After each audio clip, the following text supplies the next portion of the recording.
When you install a battery at home, at what point does the fire detection stop being optional and start being essential? Because until recently, most conversations have been concerned with the electrical side of the install. Isolation, protection, inverter selection, cable routing. All of that matters, but it doesn't fully address what happens if the battery becomes the source of a fire. Battery fires behave very differently to conventional fires. They can develop quickly, release a large amount of energy, and in some cases continue to burn or reignite even after the power has been isolated. Inside a dwelling, that changes the risk profile dramatically, especially when batteries are installed in locations that are rarely visited, such as garages, utility rooms, or cupboards. If a fire starts in those places, it's unlikely to be seen early, and that is the problem fire detection is meant to solve. This is why PAS 63100 places such emphasis on early warning, not to protect the equipment, but to give occupants time to react and escape. In this video, we are diving into what PAS 63100 requires in terms of detection and alarm systems. First, it's important to understand why the approach to battery safety in homes had to change in the first place. PAS 63100 is not guidance in the usual sense. It is a publicly available specification, which means it sets out defined requirements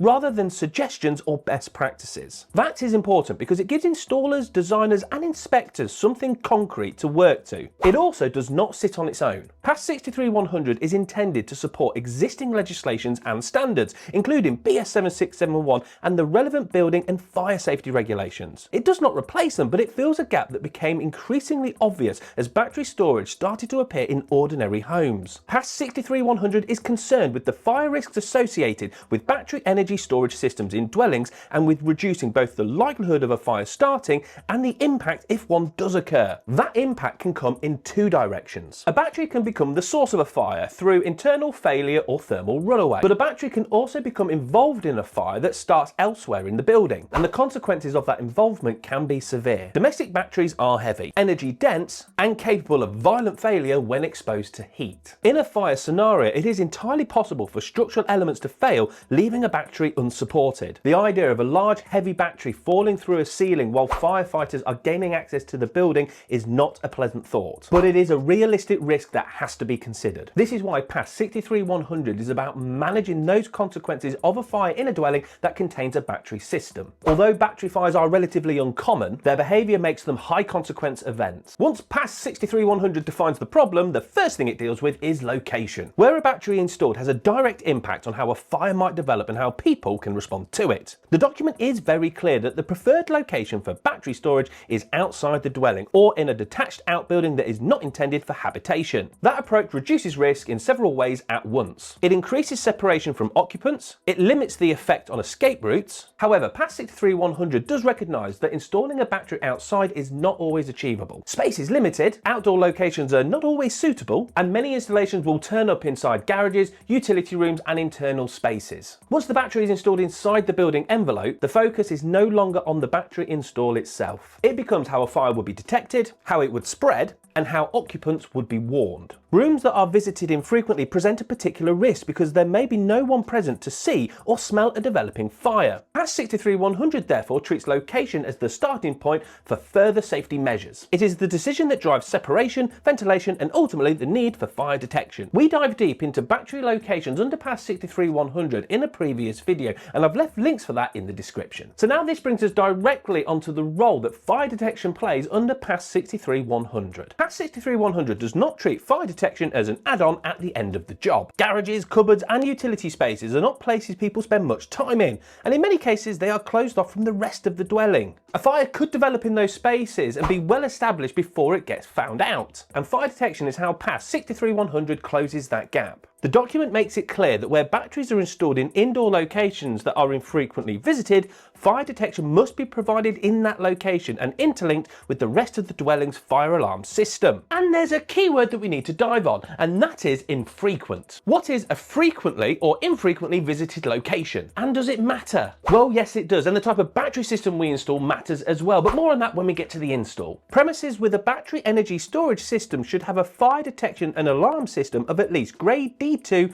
category LD2. So let's break down what that actually means in practice. The grade of a fire detection system describes how it is powered and how resilient it is. A Grade D2 system uses mains powered smoke or heat alarms, each with an internal battery power supply. This is important in battery installations because a fire event may involve loss of power before occupants are aware there is a problem. The alarms must be able to continue to operate regardless. The category describes where detection is provided within the dwelling. LD stands for life detection, and LD2 means detection is installed in escape routes as well as in rooms or areas that present a higher fire risk. Escape routes typically include hallways and landings. Higher risk areas include spaces like kitchens, garages and utility rooms. Once a battery is installed indoors, the battery location is treated as one of those higher risk areas. The other critical part of LD2 is interlinking. If a detector operates in the battery location, all alarms in the dwelling sound together. That ensures the warning is heard wherever people are, including when they are asleep. I do go into more detail on the grading systems taken from BS 5839 in the next video, as well as diving into what landlords are expected to do in their properties. Okay, so let's take a look at this battery installation. The battery is installed in a wooden studio at the bottom of a garden and is being used as a home storage solution as well as a convenient shelf. I'd have probably not installed it here myself though, but what do you think? We are going to be upgrading the whole property using the specification range from Fireangel and showing how we could achieve compliance with PAS 63100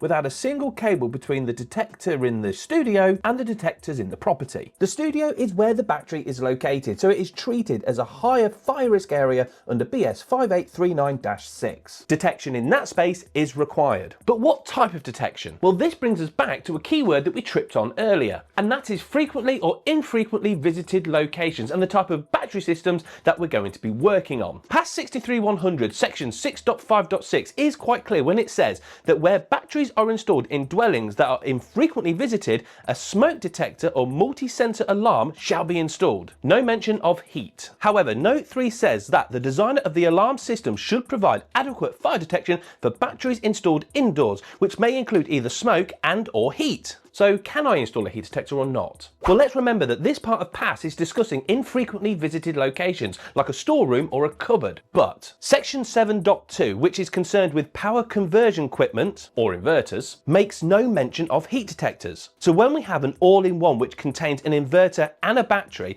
or a setup which has the inverter located with the batteries, what are we supposed to install? Well, I asked Graham Kenyon for some advice on this and he didn't disappoint. He said, if it's a location visited infrequently, the requirement is for either smoke or a multi-sensor detector. If it's somewhere visited frequently, 6.5.6 and 7.2 does not necessarily apply, but note 3 of 6.5.6 says that the designer needs to provide coverage for the battery somehow. This is not needed for the inverter, and in this case, note 3 to 6.5.6 implies that a heat detector could be used. So it comes down to the area in which the battery is installed is used. In our studio, this is visited 10 hours every single day, so a heat detector would be acceptable for this location as it's frequently visited. But what about this garage which has batteries and inverters? A smoke detector might not be suitable due to dust, fumes and insects. But is it visited frequently enough? Maybe 2 or 3 times a week to get a loaf out the freezer? I'd love to know what you think, so get your thoughts in the comments. Okay, so what else does PAS 63100 expect? It expects that detection is interlinked with the rest of the dwelling, so if a fire was detected in the studio,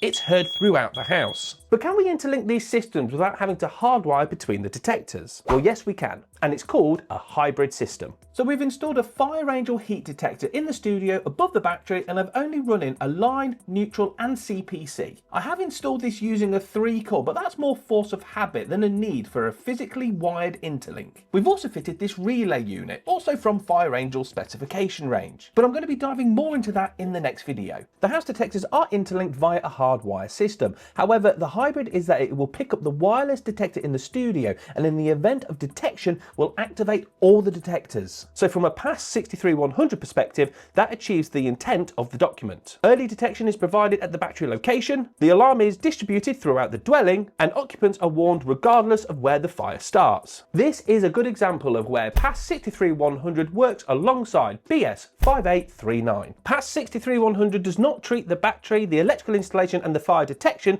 as separate pieces of work. It treats them as part of a single safety strategy. Modern battery systems already include battery management and monitoring systems. These systems watch for abnormal conditions such as over temperatures, charging faults or indicators that could lead to thermal runaway. But that internal monitoring is not enough on its own. This is why PAS 63100 goes further and requires interfaces between battery systems and fire detection and alarm systems to allow established fire standards. It's also important to put the real-world risk into context. Modern lithium iron phosphate batteries are far more stable than earlier lithium chemistries. Thermal runaway is harder to initiate and serious incidents remain relatively rare, but rare does not mean impossible. If a battery fire was to occur, it behaves very differently to a typical domestic fire. It can release intense heat, produce jet-like flames, and in some cases reignite even after it appears to have been extinguished. And this is why PAS 63100 focuses so heavily on separation, ventilation, and early detection. In a typical home, batteries are often installed at ground level while people are sleeping upstairs. It is in those situations where an early warning system is a critical add-on to any battery installation. But what do you think? Are you reviewing the fire detection standards on your battery installations? And is the customer even bothered by it? I'd love to know your stories, so let me know in the comments. And if you're a landlord or want to find out about the grading systems, then click the video on screen now.